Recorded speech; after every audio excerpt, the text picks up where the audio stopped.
Sejam muito bem-vindos ao primeiro vídeo da série do meu livro Saúde e Fitness Vegan. Ao longo dos próximos meses, se calhar até ao longo do próximo ano, eu vou pôr todo o conteúdo do meu livro aqui no canal. O livro tem mais de 1200 referências científicas, levou um grande esforço de pesquisa, então vou aproveitar para espalhar essa informação aqui na forma de vídeo. Este é o episódio número 1 e vamos seguir a ordem do livro. Já podem adquirir o livro em todo o lado, já se encontra em pré-venda em todo o lado, com desconto, por isso agora é a melhor altura para o fazerem. Podem ir pelo link aí em baixo. E hoje vamos falar sobre estudos científicos, porque é assim que eu começo o meu livro.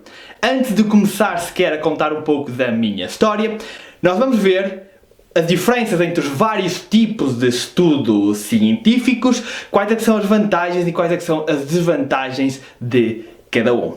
Porque só assim é que vocês vão conseguir entender aquilo que eu digo ao longo do livro, vão conseguir perceber quais é que são os estudos mais importantes e porque é que um estudo tem mais credibilidade do que outro.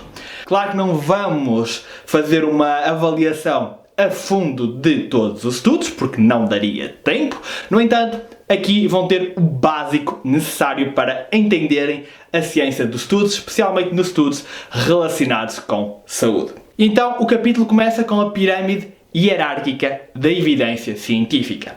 O que é isto? É uma pirâmide que põe de baixo para cima os estudos que têm uma maior força científica, digamos assim. Não é nada que esteja escrito na pedra. Quer dizer que, às vezes, um estudo que está mais abaixo na pirâmide está mais bem feito e pode ter uma maior credibilidade do que um estudo que está mais acima, mas, regra geral, se os estudos tiverem a mesma qualidade, digamos assim, quanto mais acima estiver na pirâmide, melhor é o estudo, mais forte é a evidência científica. E então o que é que está na base da pirâmide da hierarquia da evidência científica? O que é menos importante, mas ainda é considerado ciência? Está a opinião de experts, estudos de caso e também as cartas científicas. As revistas científicas normalmente publicam estudos, mas também às vezes publicam cartas, que mais não passam, na maior parte das vezes, de opiniões de um determinado cientista que escreveu para aquela revista. Acaba por não ser um estudo, é uma carta. Muitas vezes até são utilizadas em resposta a outros estudos. E como vocês podem ver, esta é a evidência científica mais fraca que há. Porque basicamente são argumentos de autoridade, no caso das cartas, no caso da opinião de experts, de autoridade que, apesar de serem uma autoridade na área, nem tudo que eles dizem pode estar correto. Depois na parte de baixo também temos casos isolados. Às vezes na literatura encontramos um ou outro caso de pessoas que podem ter um efeito adverso com determinado alimento, com determinada medicação. Isso pode servir como um caso, mas não tem muita força científica porque é uma evidência anecdótica, ok? Quando eu vos conto a minha história no meu livro e quando mostro os meus resultados antes e depois de ter adotado uma dieta vegan, isso é evidência anedótica. Não serve de nada porque é um N igual a 1. N sendo o número de participantes no estudo. Pode apenas levantar questões que vão mais tarde ser aprofundadas e estudadas. No segundo grau da pirâmide temos então os estudos in vitro, que são feitos em placa de Petri, por exemplo, e os estudos em animais. Estão em segundo lugar porque também não têm uma grande força científica. Porque aquilo que acontece numa placa de Petri, aquilo que acontece num animal, com determinado alimento, com determinada dieta, com determinados horários de alimentação, com determinado medicamento, não acontece necessariamente nos humanos. Geralmente esses estudos são feitos como ponto de partida, ou seja, se esse estudo tiver resultados interessantes, então subimos na pirâmide hierárquica e vamos fazer outro tipo de estudos. Há estudos que de facto só conseguimos fazer numa placa de Petri, mas por isso é que a validade científica deles é sempre mais baixa. Por exemplo, vocês vão ver que eu ao longo do livro falo de vários casos de estudos em que vertem determinado alimento numa placa de Petri para ver como é que as células do cancro reagem. E podem ter uma reação que até é muito positiva. No entanto, isto aqui não nos diz que no nosso corpo vai acontecer exatamente a mesma coisa. Pode acontecer, mas pode não acontecer. E se calhar o mais provável é que não aconteça, porque um alimento no nosso corpo passa por um sistema de filtragem totalmente diferente do que verter diretamente nas células. A seguir temos os chamados Cross-Sectional Studies, ou estudos transversos, que são estudos populacionais que analisam o comportamento de uma determinada população durante um certo período de tempo. Estes também são estudos descritivos que servem para formular hipóteses que mais tarde podem vir a ser aprofundadas. Geralmente eles determinam a correlação entre dois fatores, mas não a causalidade. No próximo degrau da pirâmide temos os estudos de caso de controlo. Estes são estudos populacionais retrospectivos que olham para uma determinada população com determinada doença, por exemplo, e vão procurar coisas em comum no passado desses utentes para perceberem o que é que pode ter levado a essa doença, a ver se há alguma coisa no comportamento das pessoas que pode ter causado isto. Aqui a maior dificuldade destes estudos é destrinçar fatores de causalidade, mais uma vez como em todos os estudos populacionais.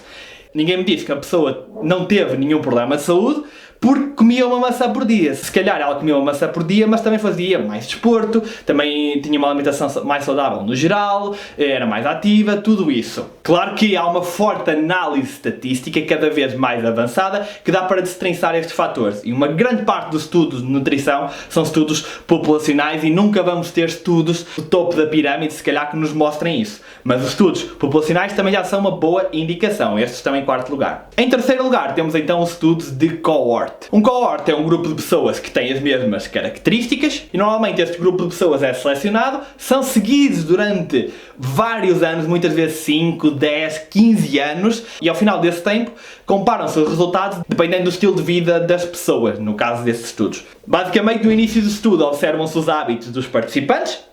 Ao longo do estudo, muitas vezes, vai-se perguntando aos participantes se ainda estão a manter os mesmos hábitos e isso tudo. Quando chegar ao final de 15 anos, vão ver, ok, esses tiveram doenças cardiovasculares, esses tiveram este cancro, esses tiveram aquele cancro. Vamos tentar perceber o que é que pode ter causado cada uma destas doenças. Ou o que é que pode ter prevenido, claro. Ok, e no segundo degrau temos aqueles que são considerados o gold standard dos estudos, que são estudos de controle randomizado. Normalmente nestes estudos temos 2, 3, 4 grupos de pessoas que são divididas aleatoriamente pelos grupos. Cada um desses grupos terá uma ação diferente, por exemplo, tomar um medicamento ou não. O outro grupo toma um placebo, o outro faz uma intervenção ao nível do estilo de vida e no final de um certo período de tempo vê-se os resultados. Os melhores estudos de intervenção randomizados são os chamados estudos duplos cegos, em que nem os participantes nem os investigadores sabem aquilo que cada pessoa está a tomar. Isto é muito fácil de fazer com comprimidos, onde nem os participantes nem os investigadores sabem se essa pessoa está a tomar um comprimido ou não. Isto para excluir o efeito placebo. Muitas delas vão estar a tomar comprimido, outras vão estar a tomar um comprimido de açúcar, digamos assim, que não faz nada, que é placebo, e ninguém sabe qual, apenas está registado, normalmente no computador, e só no final do estudo é que se vêem.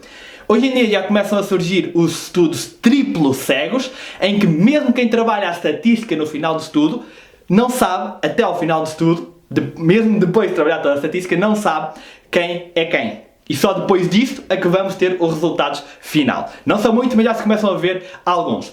Para além disto, para terem melhor qualidade, esses estudos precisam de crossover. O que é o crossover? É quando um grupo 1 passa 8 semanas a comer algo e depois passa para o outro lado e o grupo troca. Vimos isso no estudo recente que eu mostrei aqui no canal, no Swap Meat, em que tínhamos um grupo a comer carnes de origem vegetal, substitutos de carne, e outro grupo a consumir carne a sério. Ao final de 8 semanas, eles trocaram, houve crossover, o que é um indicador de maior qualidade dos estudos. O grande problema desses estudos é que nem sempre é fácil recriá-los, principalmente no que toca à alimentação. Muitas vezes, quando apresentamos estudos de nutrição, as pessoas dizem mas isso é uma correlação e não causalidade, e é verdade, porque é muito difícil provar causalidade no que toca à nutrição.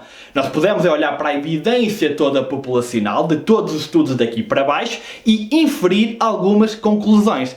Mas a causalidade é muito difícil. Por exemplo, nós nunca tivemos um estudo que provasse a causalidade entre fumar e o cancro do pulmão. Nunca tivemos. Tudo que tivemos foi estudos populacionais. No entanto, nós sabemos que fumar causa cancro do pulmão. Então, não podemos ficar muito presos na ideia de que só estes estudos de intervenção a que são válidos, porque não é assim. O resto da literatura toda existe por alguma razão e lá está. A análise estatística é cada vez mais avançada e já ajuda a destrinçar fatores de causalidade. E esses estudos são especialmente difíceis de fazer na nutrição porque com comprimidos é muito fácil, basta dar um comprimido com alguma coisa dentro ou um comprimido vazio. Na alimentação é um bocadinho mais difícil porque quem consome um alimento sabe que está a consumir esse alimento, então não dá para limpar aqui o efeito placebo. Há alguns estudos em que eles fazem receitas misturadas e as pessoas não dão bem conta, e aí tudo bem, mas não se pode fazer isso com todos os alimentos. Quem come uma maçã sabe que está a comer uma maçã e é difícil recriar algo que saiba a maçã, que tenha o aspecto de uma maçã, que tenha a textura de uma maçã, mas não seja uma maçã, obviamente. E agora, no primeiro degrau da pirâmide científica, nós temos as revisões sistemáticas e meta-análise.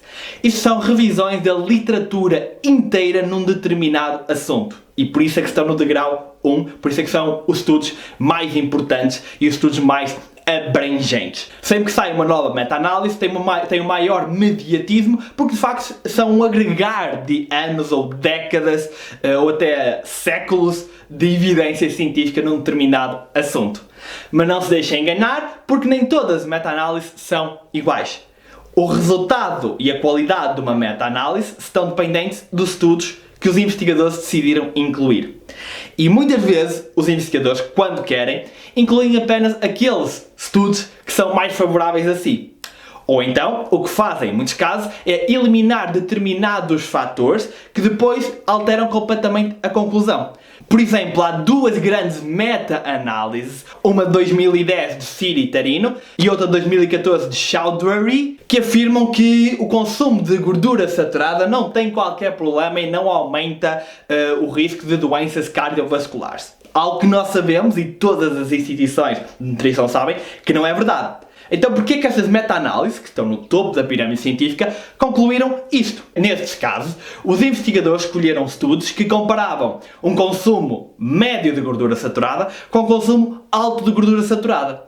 O que já vai ser difícil de destrinçar e vamos poder dizer, estão a ver, a gordura saturada não faz diferença porque esses consumiam 20 gramas por dia e esses consumiam 40 e os efeitos foram os mesmos, o risco de doença cardiovascular foi o mesmo. Mas não incluíram aqui alguém que comia 5 ou 10. Estão a perceber? Depois, outra coisa que eles fizeram foi ajustar os níveis de colesterol no sangue das populações. Ou seja, fizeram com que os níveis fossem iguais em todos e quando eram demasiado elevados e cortavam essa população. Ora, o maior efeito da gordura saturada nas doenças cardiovasculares é precisamente o aumento de colesterol que vai levar à acumulação de placa e doenças cardiovasculares, aterosclerose. Se eliminarmos o colesterol alto e dissermos, estão a ver, este come 20 gramas de gordura saturada por dia, tem o colesterol baixo, porque há pessoas que mesmo assim vão ter o colesterol baixo, por isso não têm doenças cardiovasculares e comem muita gordura saturada. Eu no livro até vos aconselho a irem ao PubMed, que é um motor de busca de estudos científicos, e colocarem lá estes estudos e verem as dezenas e dezenas e dezenas de comentários de outros investigadores a estes estudos, a explicar tudo isto e a dizer que aquilo é tudo treta. E é, na verdade, porque na verdade são pagos pela indústria, são firmas contratadas para fazer estudos. Por hoje já chega, podem comprar o livro aí em baixo e vemo-nos no próximo.